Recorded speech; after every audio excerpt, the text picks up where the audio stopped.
আসসালামু আলাইকুম বন্ধুরা, এভাবে রান্না করলে রান্নার স্বাদ হবে দুর্দান্ত আর সাথে থাকবে অনেক টিপস। আমি এখানে ৬টা টাকি মাছ নিয়েছি ৬টা মরিচ, ৫টা রসুনের কোয়া এবং পেঁয়াজ কুচি করে কেটে নিয়েছি।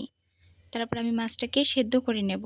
এখানে আমি অল্প পানি দেব, মাছ সেদ্ধ হতে কিন্তু বেশি সময় লাগে না, তাই আমি এখানে অল্প পরিমাণে পানি দিয়ে দেব মাছ,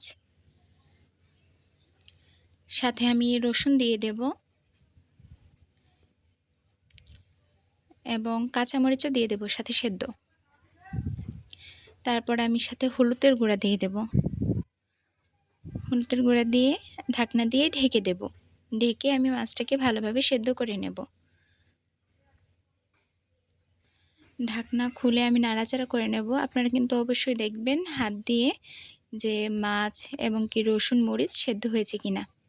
তারপর আমি উঠিয়ে নেব। তারপর আমি এখানে দেখেন কি করেছি, মরিচটা আলাদাভাবে চটকিয়ে নিয়েছি, রসুন এবং মাছগুলো মাছের কাঁটা ছাড়িয়ে আমি বেছে নিয়েছি। তারপর আমি একটা কড়াই ভালোভাবে গরম করে নেব। তারপর কড়াইয়ে আমি সরিষার তেল দেব।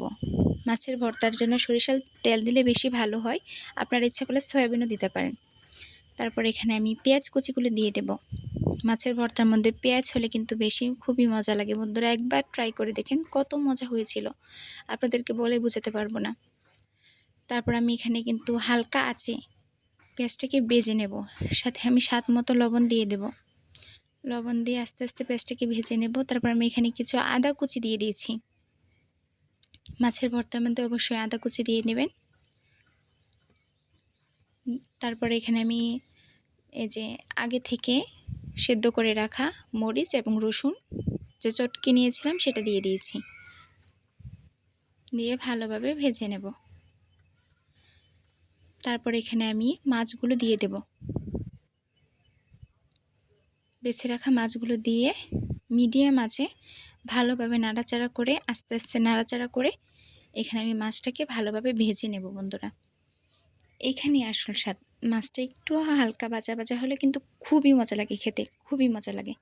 বন্ধুরা একবার হলেও বানিয়ে দেখবেন, খুবই দুর্দান্ত মজা হয়েছিল, আপনাদেরকে বলে বোঝাতে পারবো না। ভিডিও ভালো লাগলে লাইক করবেন, কমেন্ট করবেন এবং আমার চ্যানেলটাকে সাবস্ক্রাইব করুন বন্ধুরা প্লিজ।